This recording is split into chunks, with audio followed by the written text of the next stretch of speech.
Welcome to the Less Stressed Lawyer Show. Hello and welcome back to the Less Stressed Lawyers Show with Olivia Vizachero. Olivia is a former attorney turned life and business coach for lawyers. She helps ambitious attorneys stop overthinking, set those boundaries, and take bold action so they can build a practice and a life they actually love. I'm Evan Mack, and today we're talking about burnout in lawyers and what it actually looks like before you crash. Miss Olivia, my dear, welcome back. Great to see you, Evan.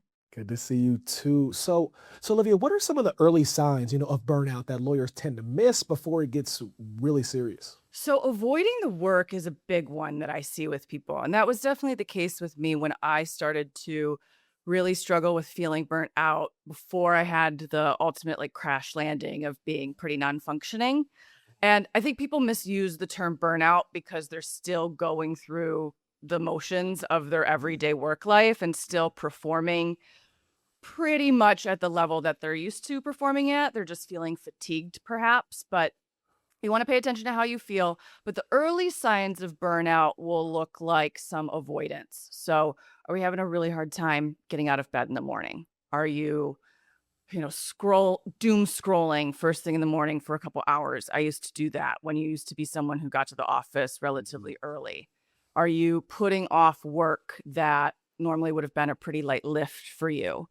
Even responding to emails, that feels too stressful. You're overthinking what is required for every task, even the simple ones, to where something that used to be able to take you 5 minutes now takes you 30 or 50. Those are some early signs to look for. And then there's always a normal sense of dread with work. That's just how our bodies are hardwired. It's to help protect us from discomfort that ultimately threatens our survival. Right. But in a modern day age, we have outgrown some of those old things that we needed to be worried about. And now we're just feeling dread about the emails or the tasks on our plate. But if it's an overwhelming sense of dread, like a weight that you can't lift off, that never goes away, that's something to be paying attention to as well. Why do so many lawyers overlook these early signs, and we recognize the burnout once it's already serious? I think in part we're sort of all engaged in the suffering Olympics. We wear that sense of this is hard and it's uncomfortable as a badge of honor a little bit. I used to brag about how little sleep I got or how hard I worked or how late I stayed up or how early I woke up. All of that was very impressive to me. It was like a flex, so to speak. So I think part of it is that people get a sense of significance from how much they're suffering. It's sort of their own victim mentality that looks admirable. So that's one reason that they ignore it. I also just think it's a misconception that that's the way that this career is supposed to feel. And it just comes with the territory. It's supposed to be hard. Grey's Anatomy used to have a quote. Obviously, that's medicine, not the legal industry, but they would say they make it hard on purpose. And I think a lot of people think that way about the practice of law. And the problem with that is that we just continue to tolerate some of the things that aren't working, some of the things that could be better, we could make improvements with, but we don't because we think it's just unchangeable and it comes with the industry. So we continue to tolerate it, and then we continue to expose ourselves to a less than ideal situation, and over time that wears on us. So what starts to change in, how someone is, thinking or reacting as burnout begins to set in? Everything feels harder. So if you are a movie buff like I am, you can think of Wolf of Wall Street when Leonardo DiCaprio is trying to get into his, I don't know if it's a Lamborghini, I think it is, or Ferrari, but I'm sorry? I think it's a Lambo. Yeah. So when he's trying to get into the Lamborghini and he's on all the quaaludes and they kick in and he's moving in slow motion, trying to open the door with his foot, and it's just a nightmare. That's sort of what it feels like to go through life when you're in full-fledged burnout. You become pretty non-functioning. Every task is very, very challenging to complete. You feel like you don't have the capability. And I think that's the most disorienting part for people is they used to be over-functioning, highly effective people, but they've ignored their own limitations for so long and abandoned themselves for so long that finally their body is like, enough. If Right. you won't do it, we will. It's like how our cell phones overheat in the sun and then they shut off. It's to protect it. Our bodies do the same thing with burnout. So everything becomes so challenging and such a heavy lift. And I think it's very hard for people who are on the outside observing someone who experiences burnout because they're like, this person can totally do that. And you're inside your own experience thinking, there's no way I can write that email. There's no way I can bring myself to make that phone call right now. There's no way I could log back on at 10 p.m. tonight. Like, I just don't have it in me. Right. So how does the burnout start to show up in a lawyer's work? Even if they're still meeting the deadlines, getting things done, how is that, kind of visibly seen? So a lot of procrastination, that's the first part. So you'll put off things that shouldn't be that hard to complete. And you want to ask yourself, why is it that I'm doing that? Why am I putting this off? And you'll probably start to see some reoccurring themes. I'm just too tired. I don't have it in me. I don't know what to do. Like a lot of indulgence in confusion and fatigue, feeling tired, things like that. It very rarely shows up as apathy. Sometimes it does, but that's pretty rare. If you're like, I don't even care what happens. I don't care if, this case goes well. I don't care if I win this motion. I don't care if this deal gets done. That's also a thing to pay attention to. But normally my people who burn out don't burn out because they don't care. They burn out because they care way too much about absolutely everything and handling all of the things for all of the people. So it will look like caring, but also not working on it. Like caring and having a desire to do a really good job, but then not being able to bring yourself to complete that task. So even for yourself, if you're like, am I struggling with burnout? Ask yourself if you're in that sort of weird, messy middle where you still deeply care about doing a good job, but you feel like you cannot bring yourself to function to actually do it. And if you're someone who supervises someone who may be showing signs of burnout, have a conversation with them because you might be seeing them thinking, God, they just couldn't care less about whether they do a good job or not. Are they missing deadlines? Are they saying they'll get something done and they didn't even start it by the time that they were supposed to have it turned in?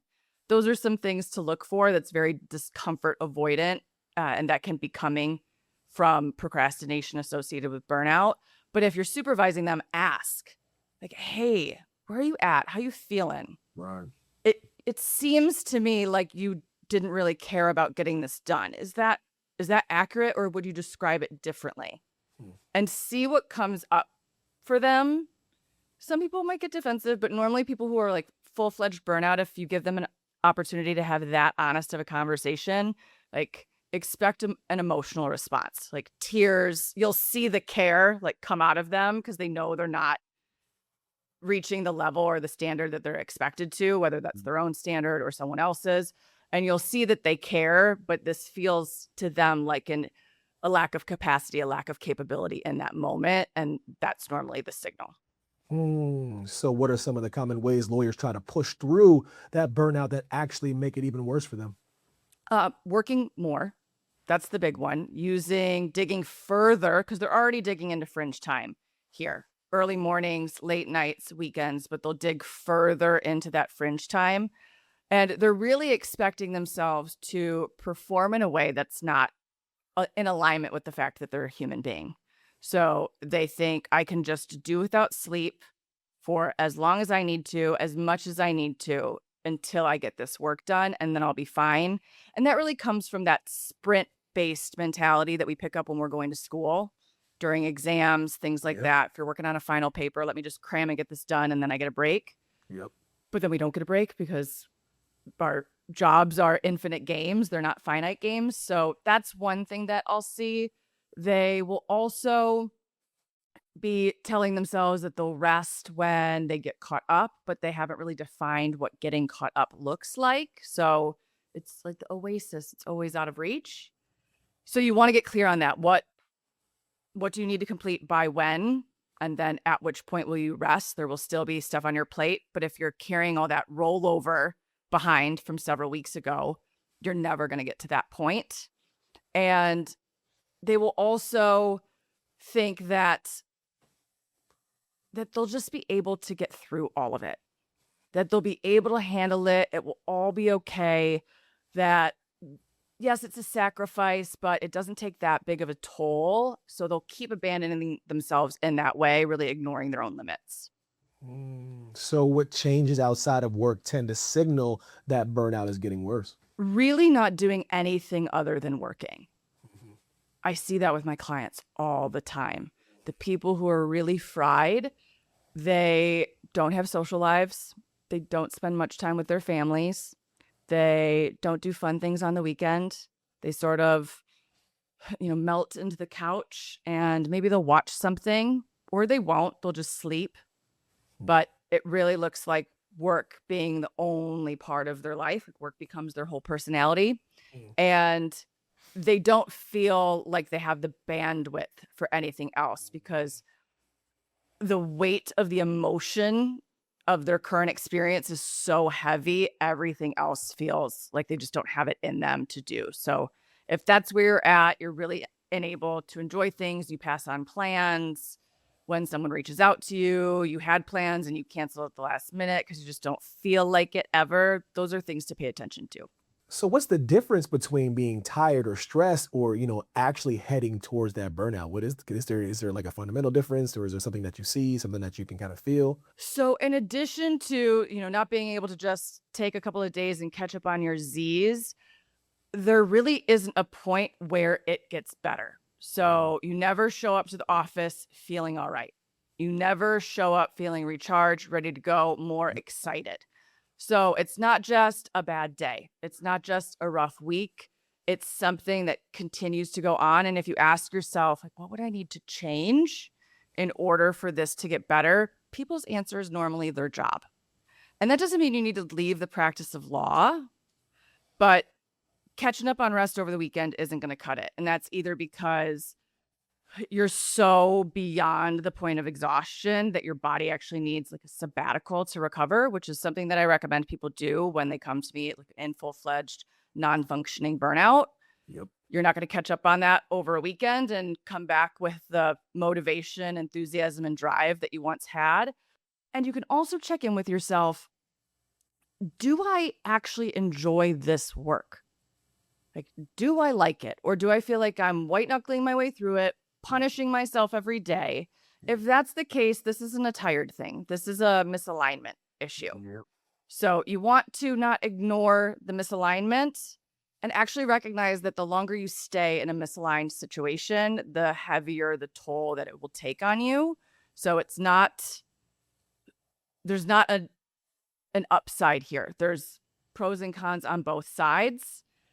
So you want to pay attention to that and not discount the tax that staying in a situation that doesn't feel right for you can really have.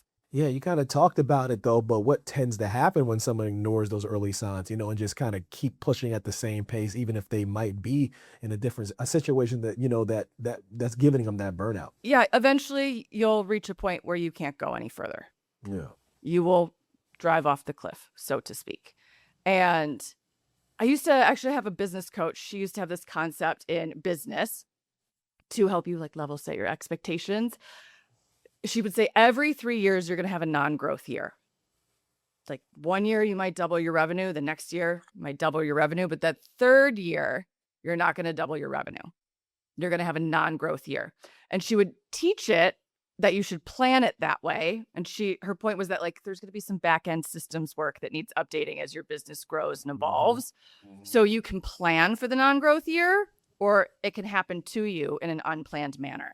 And the same thing is sort of true with burnout. So if you don't plan your breaks, if you don't plan how much work you do and when, and you just go full speed, pedal to the metal, Right. And work as much as you possibly can for as long as you possibly can, eventually you'll hit a point where your body says, all right, enough's enough. Like we're pulling a safety brake here. And it normally comes at really inopportune times. So if you don't want that to happen to you, and you want to be able to have more control over when you work, when you push, when you don't, you can't run at full tilt all the time. You've got to plan in, either seasons. So like if you're a trial attorney, set a number of trials that you do a year and then set up what you do afterwards where you're not just grinding right back in it right afterwards. You want to have some balance there, whether it's through your weeks, through your quarters, through your years. You don't want to just push all the way ahead because eventually your body will interrupt the cycle and say, enough already, we're done. So if someone is starting to notice these signs that you're talking about, what can they, begin doing differently right away to prevent it from getting worse? Honestly, talk to someone about it because there's so much that goes into remedying this, especially and even before you get into full-fledged burnout. If you're non-functioning right now and you're listening to this and you haven't talked to a coach, a therapist, someone, a mentor even, but mentors are tough because they bring their own limiting beliefs with them when they're talking to you. Yes, but speak to someone so they can give you an outside perspective. But if you're not non-functioning yet, you're just feeling really fatigued, you're feeling that overwhelming sense of dread, you're starting to struggle to perform. Again, find some support here because you are going to have to challenge a lot of things. This isn't just a strategy play where you decide, I'm going to work a little bit less. We have to fix all of the underlying root issues that drive you to push past your limits, constantly abandon yourself, overcommit, overpromise, the expectations you set for yourself. And that's all like coaching belief work. We've got to identify your expectations, the rules that you've created for yourself around what's permissible and what's not when it comes to your career. Change the way that you think about yourself, the way that you sort of bully yourself when you are acting in a humane way towards yourself and taking better care of yourself. And that means that you're making perhaps less progress. Without that support and really shift in mindset, you're not going to solve this. And the problem is that people normally wait till it's a little too late. Right. And then you're trying to do that foundational work when the wheels have sort of already fallen off. So if you're sensing that things aren't going in the right direction, don't wait. Talk to someone, get help. There are people out here, myself included, who know how to help people with this and get them back on track. But it's not going to be an overnight situation. We've got some real work to do. Good stuff. Miss Olivia, thank you so much. Thanks so much, Evan. Great to see you. Good to see you too. That's it for today's episode of the Less Stressed Lawyer Show. If you're ready to stop overthinking and start making bold moves in your life and your practice, visit oliviavizachero.com. Thanks for listening. Don't forget to like, subscribe, and leave a review if you found this episode helpful. Thank you so much, everyone, and we'll see you next time. Thanks for watching. Be sure to hit that like and subscribe button and leave us a review in the comments.